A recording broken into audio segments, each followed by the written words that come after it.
ofuge ne mutima gwange ofuge ne mubana bange ulo ofuge mufe jangu sebo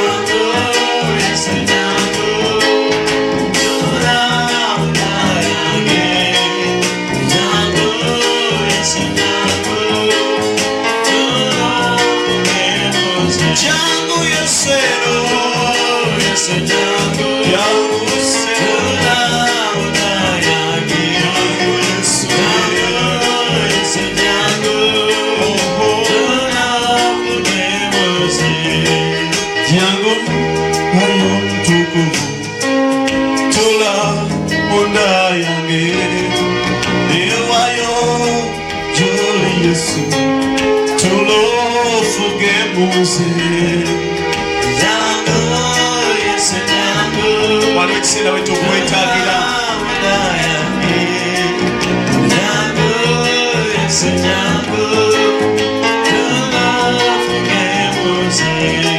newayo joli Yesu ofuge mubiri gwange ofuge mumagenda gange tulo ofuge mufi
kubira Yesu afingaliza agulu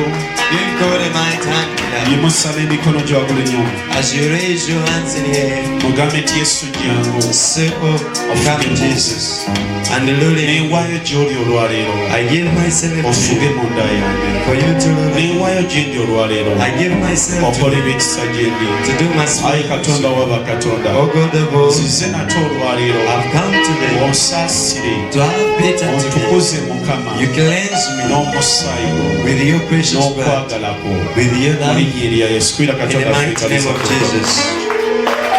kale bwetuleko wansi eddakiika entono ennyo You may take your seats. tugenda kukozesaamu speed We will use a very high speed kubanga obudde bututambuddeko for time is against us. tugenda kusooka kufuna w'owandiika Get somewhere to write ebyawandiikibwa bino these scriptures. osooke obiteekewo omutwe gwaffe Our guyitibwa ending amaanyi g'abeegayizi is about the power of intercessors. ekitundu ekyokubiri mu ndagaano empya Second part, katandike n'ekyandiko ekisooka ebikola by'abatume essula ya 12 okuva ku lunnyi olusooka paka ku lwokutaano. tugenda tutandika n'ekyawandiikibwa ekiva mu bikolwa by'abatume ffenna tubimanyi ti mu bikolwa by'abatume we watandikirwako mu mwoyo omuki omutukuvu era endagaano empya weetandikira okunywezebwa ddala ne ekisuubizo kya mukama waffe Yesu Kristo wekirabikira mu bikolwa by'abatume essuula ey'okubiri kati tetugenda tunuulira mu ssuula eyakubiri tugenda tunuulira mu ssuula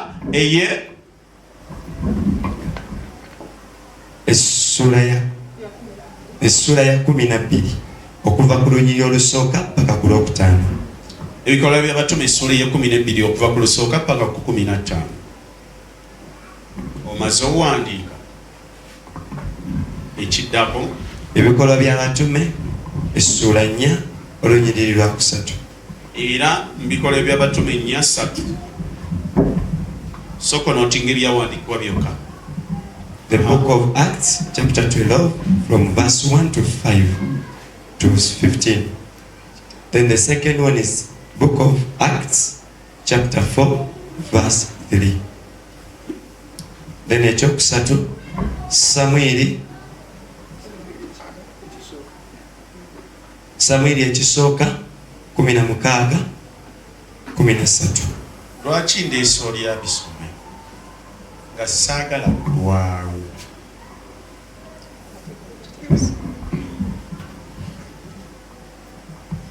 Simanyi kavuyo kalyawo kavuddewa. Tuyina be tulina ku social media tubajjeko.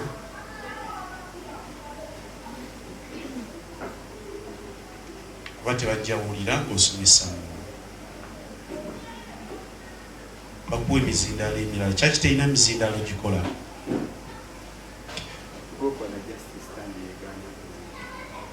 Tugenda kusoma mu bikolwa by'Abatume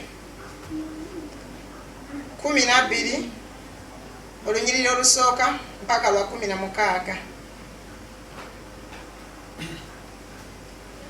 Tusome ebikolwa by'Abatume essula ya 4 olunyiriri lwa 3. Tusome Samwiri 16 mpaka 13. Ngenda kusaba ali ku kompyuta bitayipingireyo abali ewala. I'll ask the one using the computer to type for others. Tebabifuna. Bwe mumaliriza olupapula mu luwooli asobola bitayipingirayo abaluganda abali ewala. Mu linnya erya Yesu. In the mighty name of Jesus. Tugenda tunulira ebyawandiikibwa 3. We shall look at these scriptures. We shall talk about them. Nebino ye main issue enene oba gwe mulamwa omunene oba kwe tusinzidde. But this is the main issue that we are standing on. Okutunuulira kino. To look at. Wabula mbadde nyina tandika okuweereza. But before I start ministering, waliwo ekifaananyi omwantuufu kyampadde. There's a picture the Spirit gave me. Katusooke tusabire omuntu oyo. Let's first pray for that person. Yimusa emikono gyo wagulu tumusabire. Raise your hands, we pray for her. Ogambe nti Yesu Kristo. Say Jesus Christ. Weekisa omukyalo oyo. Give her grace. Ekirina obusungu ebiri mu mutima gwe. Bimuveemu aleme kukola nsobi nnene. Mu linnya erya Yesu. Mukama abawe omukisa. Waliyo omuntu alina ekintu kyabadde ayagala okukola naye nga kya bulabe. Oluusi kitwala obulamu bwe n'obwabalala. Ni Katonda akola ebyekisa gy'ali. Batandikira ku kitabo kyaffe ekyasoose ekiva mu bikolwa by'Abatume. From the books of Acts. We are in the book of Acts chapter 12. Ndowoozezza nti temubadde n'empapula. Sagadde kwekolobya. Yesu lwaki njagadde tusooke tubinootinge olwa speed gye njagala okukozesa. Simanyi wabwe kikyatutawaanyiza. Kibuze maama.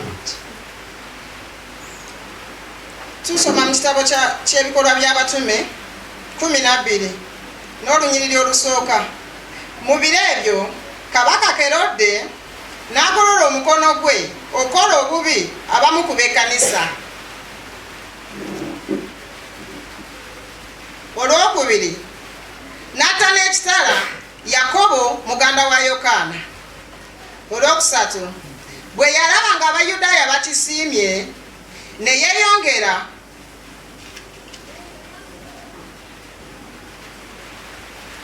abo bwe yalaba nga Abayudaaya bakisiimye ne yeeyongera okukwata ne Peetero z'ennaku ez'emigaati ezitazimbulukuswa.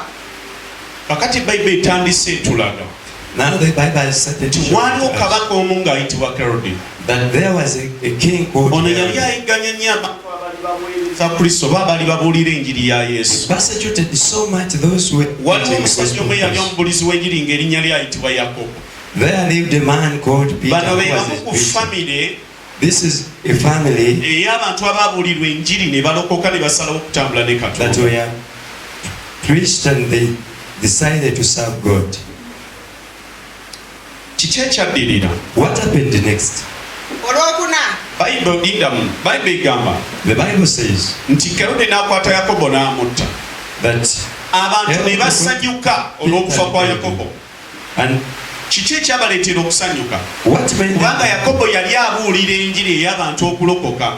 for he was Ate nga preaching muli the gospel to people, samise bungi nnyo. and those same sorcery Yali was so avumirira much. ekyo kye baali baagala. He was against what they Kati loved. abantu balina omukyawa. These people had to hate Era him, Bayibuli egamba nti ne bamukwata ne bamutta. and the Bible says they Bwe hold bamala him and okumutta killed him. abantu ne basanyuka nnyo kubanga Yakobo attibwa. After killing him, they were so Kerode ono happy si kye that yali Herod was nnyo naye abantu be yali afuga kye baali baagala. Kino kibe kyakuyiga eri abalala. Let some learn from this. Abantu abakuŋŋaana w'oli bayinza okuba ne missioni ezabukanaku zizo. People gathering around you may have Era another bw'otaba mission mugendereza over you. oyinza okukola missioni ezaabwe n'ova ku zizo. If you are not careful, you will do their mission and leave yours. Era omuntu asobola okitegeera ye mukulembeze oba abeerako mu bantu ng'alina abantu Now a leader bakulembera. can understand this. Buli muntu bw'ajja gy'oli akugamba kyawulira ku mulala. Every person, Oba has to kyabulimba say oba what- kyamazima. if true or not. Kubanga ono gw'atayagala alemereddwa omuwangula. For the one he, Kati ayagala nnyo akozese ggwe omukubire gw'atayagala. he wants to use you to be the one that he Kati Kerode abantu baamukozesa okutuukiriza bye baali baagala nga bo. Now people use Herod to Bayibuli egamba nti fulfill their n'atuuka ku mission. ddala n'atta eritta omuntu n'atta Yakobo omubuulizi w'enjiri. Now he killed Abantu ne James. basanyuka nnyo bwe yamala okutta Yakobo.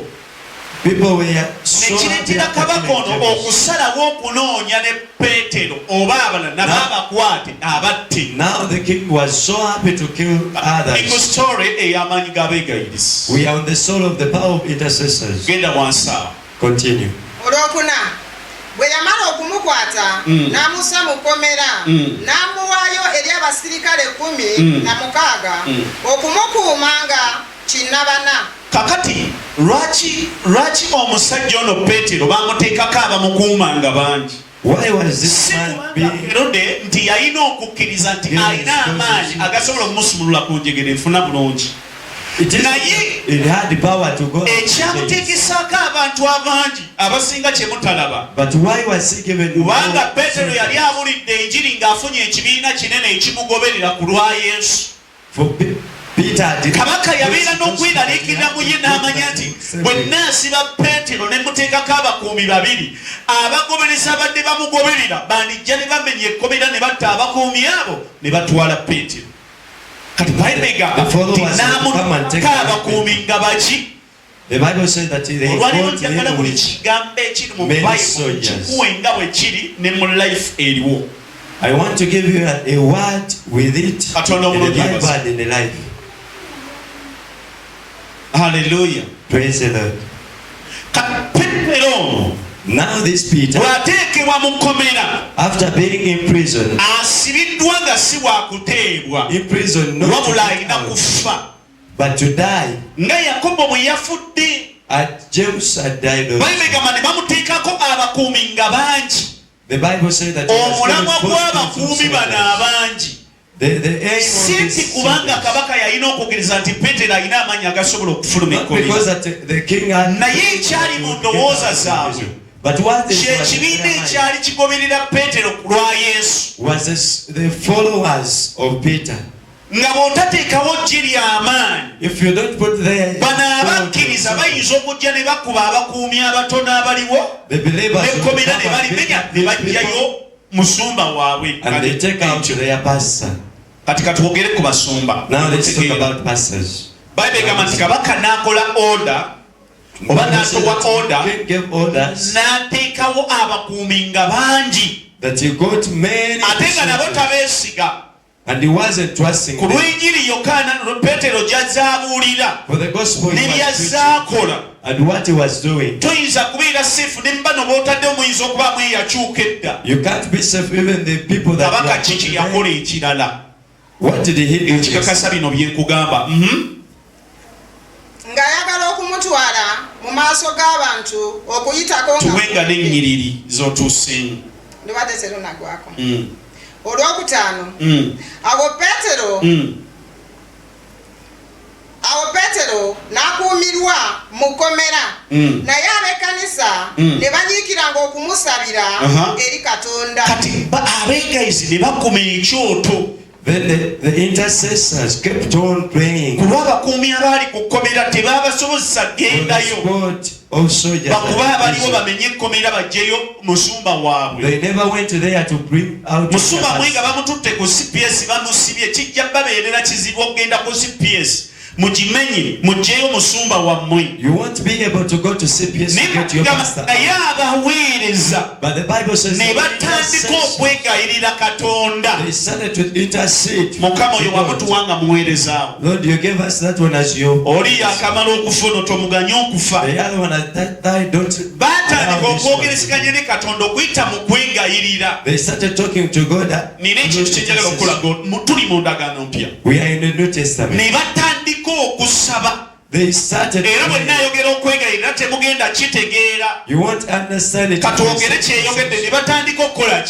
Okusaba kwegayirira Mukama abeka ekintu kyakola nga takikolera gwe ninga akikolera mulala. Kati baneno batandika okusaba nga tebasaba ku lwa byetaago byabwe ninga basaba Katonda abeko kyakola eri omusumba. But for the case of the pastor, kale gwe nali wano musumba okanyamulamula namutuulako buli kifo. Now you wish n'obudde obusaba wengayirire olw'obusiba obwo obumukuto oba gw'olabye tobuyina. You don't have even time to pray for him. The only time you have. Mumulaba oyo. Have you seen him? Nakuze tatuwa ssente. He doesn't give us money. Kabona oyo muzibu. That man is so hard. Ulira ab'ekkanisa. These are the waliwo obusibe obuli eryani. There is captivity. Kati njogera ku busibe. I'm talking about captivity. Musumba ayinza nga tali mu kkomera nga bwe tulaba. Ekkomera liyinza okuba eri ebigambo, ekkomera liyinza okuba eri obwavu, ekkomera liyinza okuba eri endwadde. Prison of poverty or diseases. Singa naawe akuvunula oyongera mu bibiri. Kiki enjogerako? What am I talking about? Waliwo ebintu ebisobola okubeera ku bantu nga tetusobola bijjawo na bikwatako nga tulina kuyita mu nsi ya mwoyo ne twambala ebyokulwanyisa ne twambala engabo ne tubyeŋŋanga. Musumba waffe ayambala bubi. Your pastor wears.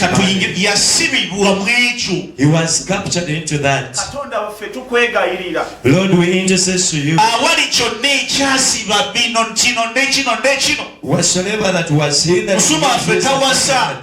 Our pastor doesn't get married. Ogenda osanga nga biyo yali wali.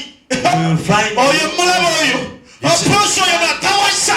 He doesn't get married. Musumba ali mu kkomera. Musajja atwaliko n'enjegere n'abalina okwegayira ab'ekkanisa nabo bajongerako misumari. Would give him other nails.